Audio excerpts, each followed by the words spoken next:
From the New York Times, I'm Rachel Abrams, and this is The Daily.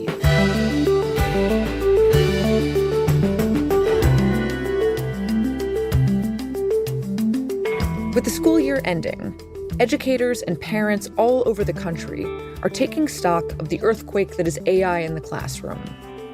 Today, my colleague Natasha Singer talks about the year that reshaped American classrooms and how one dedicated teacher helped his students chart their own path into an uncertain future. It's Wednesday, June 17th. Natasha Singer, welcome back to The Daily. Thanks for having me, Rachel. So the school year is done for most students across the country, and it's been a really contentious year when it comes to one topic in particular, which is AI in the classroom, something that you have been covering. Can you summarize for us what the fight is over specifically, and when did it really get started? You know, Rachel, I've been covering tech in schools and tech industry influence in schools for the New York Times for more than a decade, and I've never seen the kind of parent backlash about school tech that we're seeing. And particularly, as you pointed out, AI is becoming the new flashpoint. And I think that it's partly because of the context. First of all, there are massive concerns about cheating. Students tell me they're sitting in the front row of class and the kids in the back row have got their Chromebooks open. And whenever a teacher asks a question, the kids in the back are looking up the answers on Gemini or ChatGPT. And if they get called on, they're just reading the AI answers. Wow. And so there are all these concerns that these AI tools could pose serious risk to kids' learning, to kids' critical thinking. And so that's part of what the fight is about. And at the same time, you're getting this massive push from tech companies like Google and Microsoft and OpenAI to get their chatbots into schools. And you're also seeing the White House pushing for AI education. This next executive order relates to artificial intelligence education, sir. The White House issued this executive order on AI education toward the end of the last school year, and it was called Advancing AI Education for American Youth. Already? That's a big deal because AI is where it seems to be at. We have literally trillions of dollars being invested in AI. The Trump White House was saying, if America wants to remain on the cutting edge, then we need kids to learn how to use these AI tools. AI is the way to the future. I don't know if that's right or not, but certainly very smart people are investing in it heavily. It was a call to action, but it didn't have a lot of direction on what to do. And so that left a great opportunity for tech companies to come in and shape what was happening. At Microsoft, we believe delivering... At Google, we see AI as the most profound way. It's called the AWS Education Academy. And so the next thing that happens is you have dozens of companies signing up. Today, we are making new commitments by providing K through 12 students, teachers, and staff with broader access than ever before. And those companies are like Anthropic and Amazon and NVIDIA and Meta and Microsoft and Oracle and OpenAI. Like all the companies who are invested in tech step up and say, we have the technology and the expertise and the funds to drive AI education. And the goal really is to give away up to $100 million in technology. $150 million will go towards grants to support AI education. There's nothing more important than education. Focusing on education is the center of where we need to go, because it is all of these young people. They literally have to embrace it. But AI education is so new, nobody really knows what it is. And everybody has different definitions. Mm-hmm. So basically, in the absence of very specific guidance from the White House, that leaves a vacuum for all these other stakeholders, if you will, to come in and try to shape how AI is being used in the classroom. 100%. Okay, so these big tech companies want to get their technology into schools, which we know they have done before. I am probably one of many people who remembers being a kid and suddenly seeing these big, colorful iMacs that just appeared in classrooms. So on some level, this is not a totally new phenomena. This is a really important point because we see these tech hype cycles in school driven by companies who have products, and they want to get their products in front of kids because kids are the next generation of consumers. If you can train a second grader on your tool, you have them for life as a customer. And we should look at these because when schools got laptops in the beginning. There was a big push for what they called computer literacy, like learn how to use a computer. And then as social media was taking off, we got social media literacy in schools. And then there was this brief moment after Meta changed its name where there was a campaign for metaverse literacy. And now we have this huge push for AI literacy when we have sparse evidence that many of these past tech literacies had educational benefits for kids. Can you talk about what that rollout of AI in schools actually looks like? What are we actually seeing happening with students? So that's a really important question. It's also difficult to answer because each school district is doing its own thing. The most prominent example is Miami-Dade County Public Schools, which is the third largest U.S. school district. And they were very careful. They spent months having their own technology experts test tech tools to see what they thought had the best guardrails for students. And then they spent months training teachers how to use these tools, and I sat in on some of those trainings. And so you have a district that basically geared up for a year before they decided to introduce Gemini, Google's chatbot, for more than 100,000 high school students. So that was a very careful rollout. They started very, very slowly. And then I think in contrast, you have the Los Angeles Unified District, which is the second largest school district. And they, in 2024, announced with huge fanfare, Los Angeles Unified will never waver from putting our students' needs first. that they had signed a deal with a startup to make an AI chatbot for students. A new day is dawning in technology and public education as Los Angeles... LA had said, we're going to be a model for the nation in AI use. And it was going to be called Ed. It was really friendly. Hi, everybody. I'm Ed. Hola a todos. Soy Ed Barev Bolorin. Es Ednem. That would talk to students, and students could ask for help if they were struggling with a math problem. It could give them emotional support. They could check their grades. They could check their test scores. Their parents would be able to use this AI tool. Acceleration platform. We have one of the brightest entities in the universe. Ed. And so it was billed as this magical thing, right? And the superintendent said it would democratize access to information. A panacea, it sounds like. Right. But very quickly, within a few months, federal prosecutors came in and charged the founder of this startup that was making the AI tool for Los Angeles schools with defrauding investors. Defrauding investors. Right. And then the startup went bankrupt. And so, that's the end of this tool that LA had chosen as its kind of demonstration product. Sure. And so you have this contrast between Miami, which went methodically and tested many AI tools before settling on one, and LA that went with a small startup that had never made anything of this scale.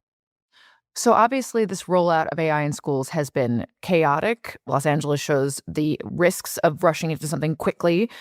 This chaos, though, does seem a bit predictable, right? Because we're talking about technology that we are only beginning to understand what it is, how to use it, what the risks are. How have parents reacted to all of this? Well, I have to go back to Los Angeles because soon after this whole fiasco with the chatbot, Los Angeles parents started a petition called Get Big Tech Off Students' Desks. Big tech is the big tobacco of our time. Is it safe? Is it legal? And is it effective? I trusted the school and the district with my child and that you had his best interest at heart. And it wasn't long before he started to come home from kindergarten singing the first songs he learned. Grammarly ads. Make cursive and typing educational standards, and remove all generative AI and AI chatbots immediately. And more than 1,000 people signed this petition. And one of the things that the parents were asking for in their petition is to get the school district to audit all its recent tech contracts. LAUSD must undertake a review of all existing technology products and policies to ensure they are safe, effective, and legal. So this concern over AI is part of this wave that we're seeing around the country of parents pushing back on school tech. So, okay, the AI backlash kind of gets rolled into a broader backlash. With AI, though, what is the specific complaint about AI? So I think the concerns about these generative AI tools, right, which can produce texts and images, are multiple. You've used ChatGPT and other tools. They regularly make stuff up. Right. And so one of the things is, are they going to misinform students, and are students not going to know? The second thing is that you're basically offloading human tasks to a bot. And if you are a child or a student who doesn't know how to think critically yet, or who doesn't know how to use research, or doesn't know how to analyze a text passage, then it's like both hindering the development of your own human skills and also creating this result that seems human-ish. It's human-esque. And we've seen a series of reports and studies cautioning against using AI in education and the problems it could cause. And one of the biggest was a report from Brookings earlier this year in which, they looked at hundreds of studies and they spoke with hundreds of students and teachers and researchers and parents and technologists across the world. And the Brookings report said that, at least for now, the risk of using generative AI in kids' education far overshadows the benefits. I want to pause briefly here and talk a little bit more about some of those risks that you articulated, because what you are describing as the concern is fundamentally about critical thinking, right? If the assignment is to read Othello and explain what it means, or look at a piece of civil rights law and try to explain how it might apply in a different situation, theoretically, what students are being offered is a machine that can do all of that for you. And just to use an imperfect metaphor, if you think of the brain as a muscle that you exercise by learning to think critically in schools, this is a tool that basically takes away that exercise. Absolutely. It's completely different to read a play like Othello or study primary source documents on the history of the civil rights movement, or even listen to a podcast, versus getting an AI to synthesize that for you, to summarize that for you, to explain it to you. And parents are saying they want to see more research and more studies about the impact of these tools in schools. And so one of the things we saw right after the LA chatbot fiasco was the Los Angeles School Board just voted to put in restrictions on tech in schools, including no laptops or tablets for kids in kindergarten and first grade. But in New York, we've seen a groundswell of concern specifically around AI and a huge push to get the school district to put a moratorium on using student-facing AI tools and asking for an immediate pause on AI in schools. And one of the things that's remarkable about this polarizing debate is that the folks that are actually in the middle of this, the teachers and the students, are largely left out of the discussion.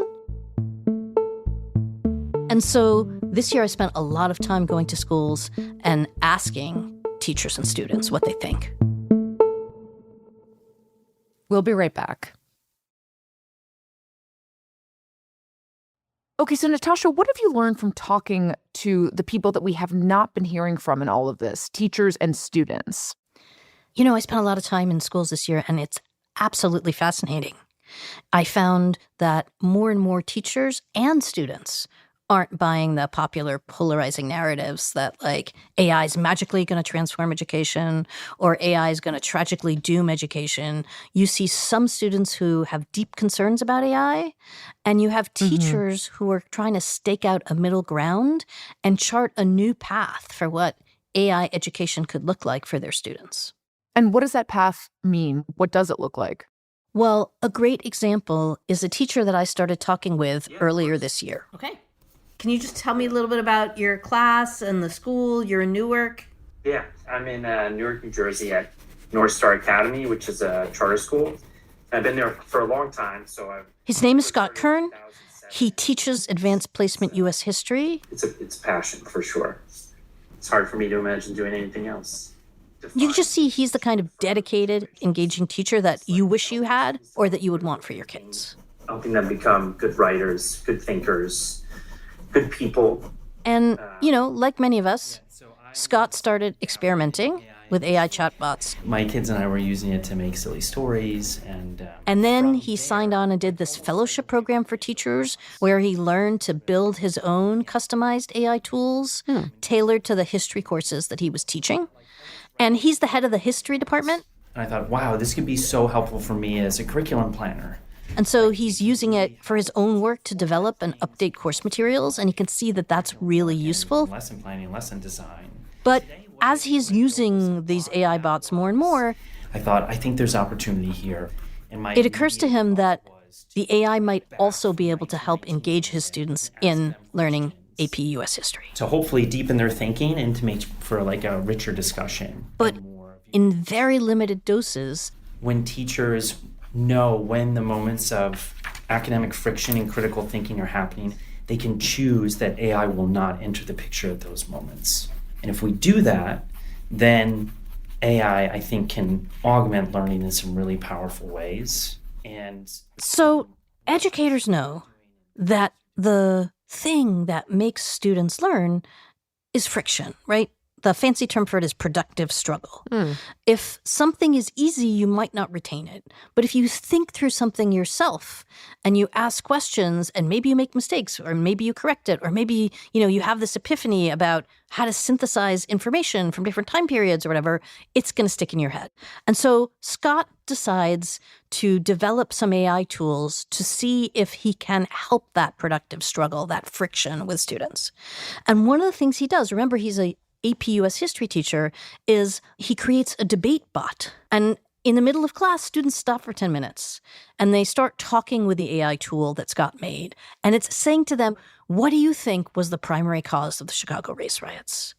And students say, here's what I think the reason is. And you've got the bot saying, okay, what evidence do you have for that? What's the primary source for your argument? And what about what else is happening around the rest of the country? Maybe it's not isolated to Chicago. The bot is designed to try to push their thinking further and help them hone a deeper argument. Right. It's not trying to think for them. But also, after about 10 minutes, Scott's like, okay, close your computers, and now we're going to talk about this ourselves. He wants to make sure that his kids are still exercising their brain muscles, so to speak. Right.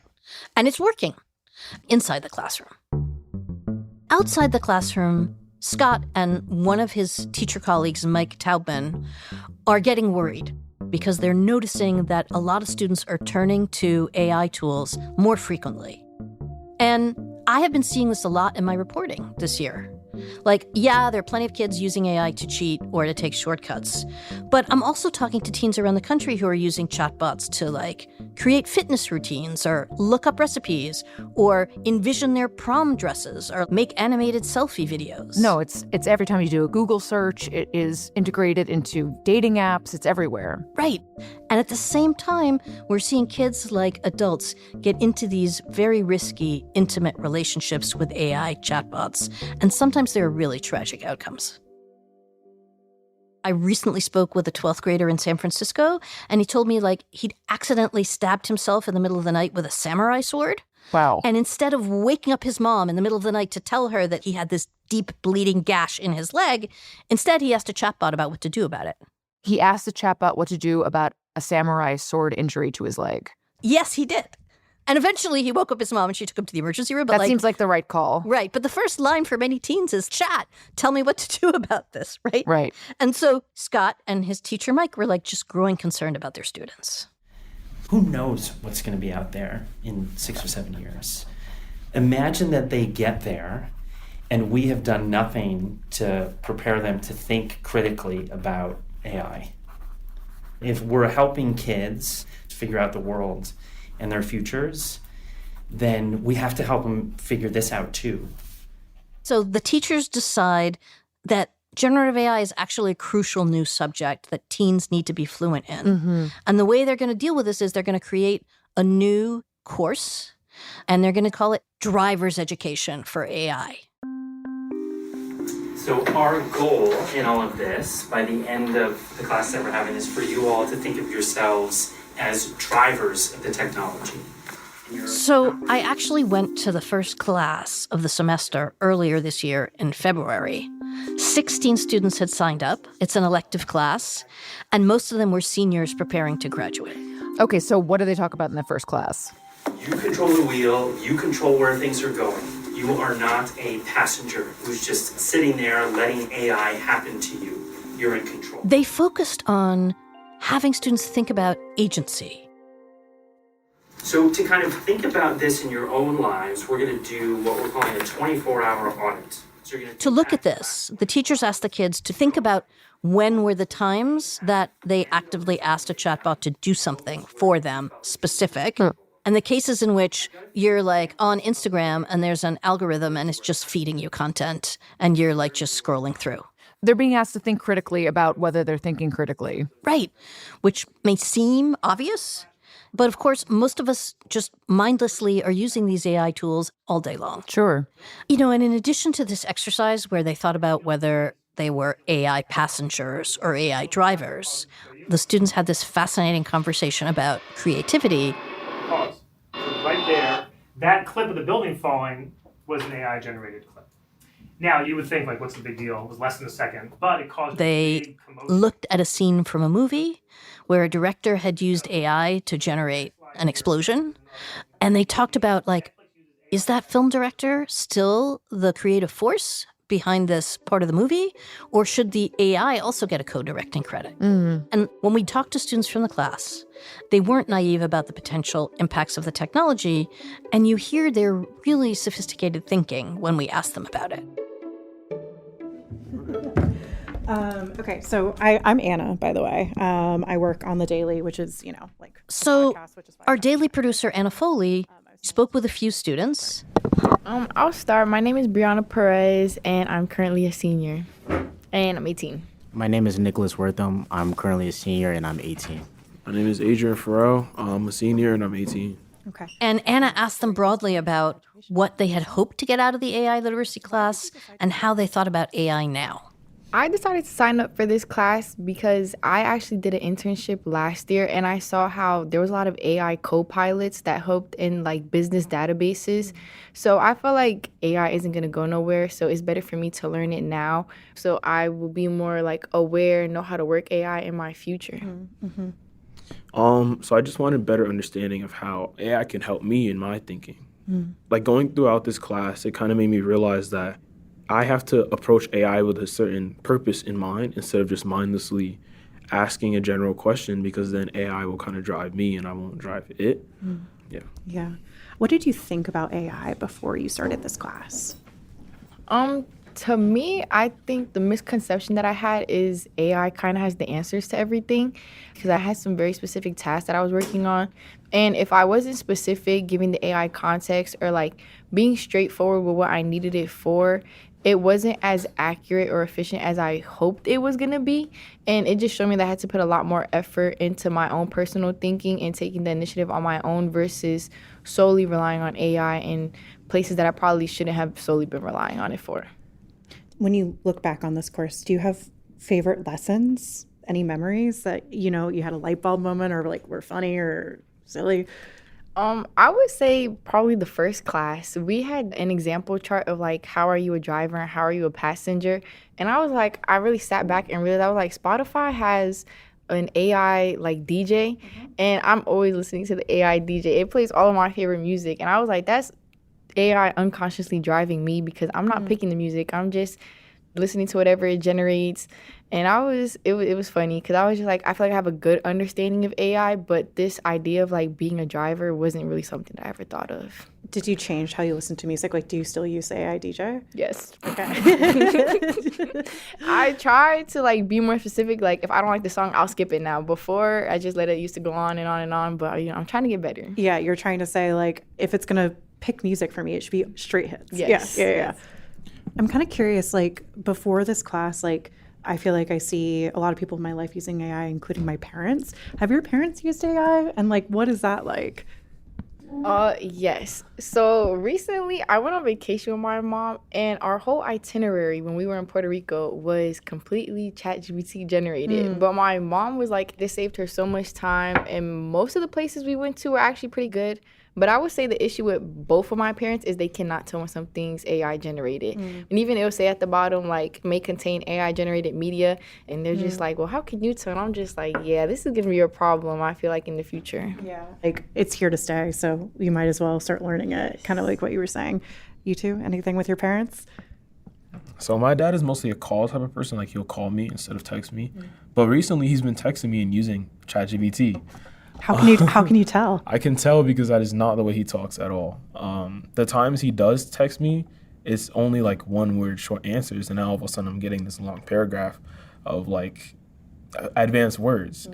Not to say he doesn't know them, but that's not him. He just doesn't typically write novels. Yeah, he does not write like that at all. Yeah. And it really caught me off guard, and I asked him about it, and he said, yeah, ChatGPT really helps me formulate my grammar. And I was telling him that I want to hear what you have to say, not ChatGPT. So we talked about it for a bit, and he kind of understood where I was coming from. Mm-hmm. That's a big task as your family ambassador for AI. Well, they say it themselves, like, I'm growing up in this time of AI. So I feel like it's kind of up to me. So the students have taken on the roles of teachers. They're teaching their parents about AI and how to use AI responsibly. Well, thank you guys so much. I really appreciate it. And thank you for letting me sit in on class. I enjoyed it. Yeah. But Natasha, given just how fast all this AI technology is evolving, I mean, they're coming out with like new versions of ChatGPT, it feels like every few weeks at this point. What are the chances that whatever these kids learn this semester would be outdated by the next school year?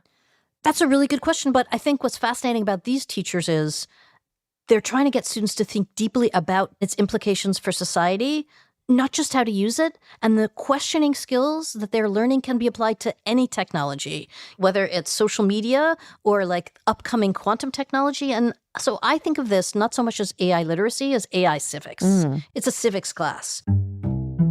And so as a final project, the students got up and they presented a kind of declaration of independence about this technology.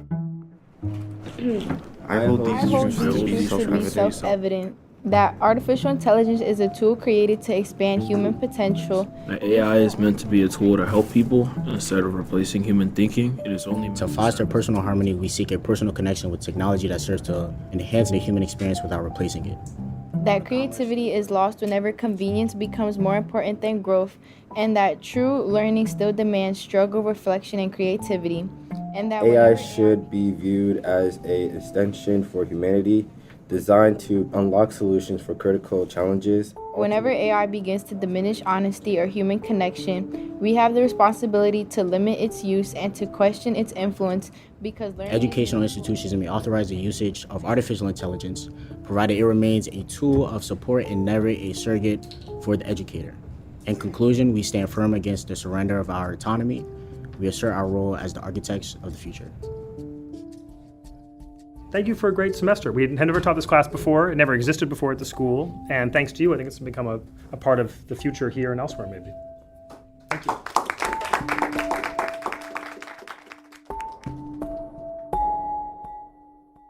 When you think of what parents are concerned about, that there's so much tech in schools, that it is rotting kids' brains and bamboozling them and they won't be able to think critically, like here you have 12th graders who arrived at a place where they're excited about AI. They want to use the tools in ways that will benefit them. They have specific ideas about what uses that might be, but they also know that they are dealing with a product and they don't want to have a product-driven future. They want to have a human-driven future. And I think that that's like an amazing outcome for parents who are concerned about the overuse of tech in schools.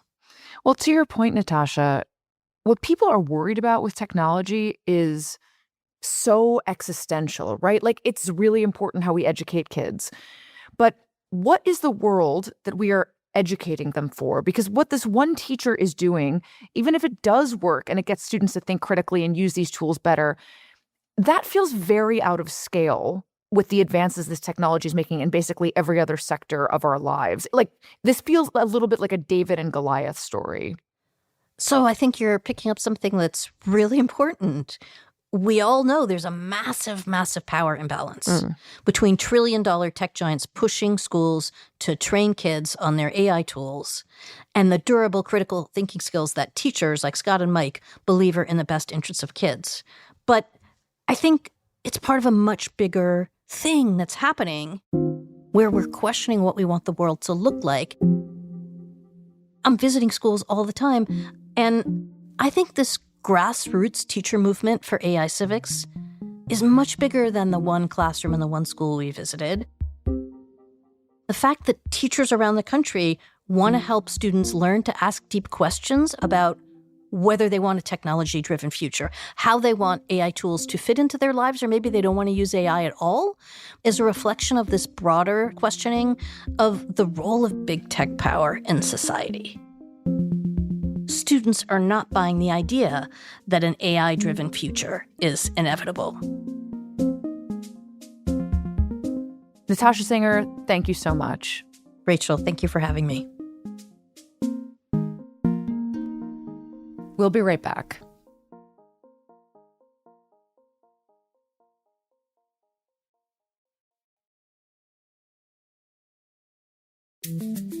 here's what else you need to know today. The Trump administration announced plans to move 2 major functions of the Education Department to other parts of the government. The White House's most aggressive moves yet to dismantle an agency that it has pledged to dissolve. The changes move programs for disabled students into the Department of Health and Human Services, and the enforcement of civil rights laws in schools to the Justice Department. The moves are expected to be immediately challenged in court. And federal prosecutors on Tuesday unsealed conspiracy, assault, and other charges against 15 people accused of violently impeding immigration enforcement officers in Minneapolis during an immigration crackdown this year. Minnesota's top federal prosecutor, Daniel Rosen, said the defendants were members of 2 Minneapolis-based groups connected with the far-left movement Antifa. Since the immigration crackdown began late last year, prosecutors have struggled to sustain similar criminal charges against ICE protesters, with judges often questioning the government's underlying evidence.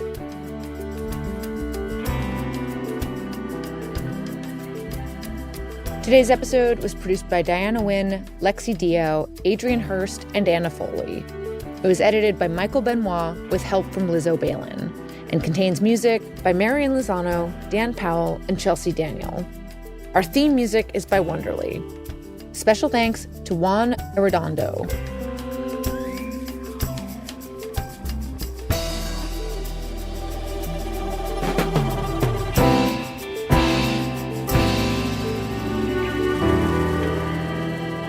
That's it for The Daily. I'm Rachel Abrams. See you tomorrow.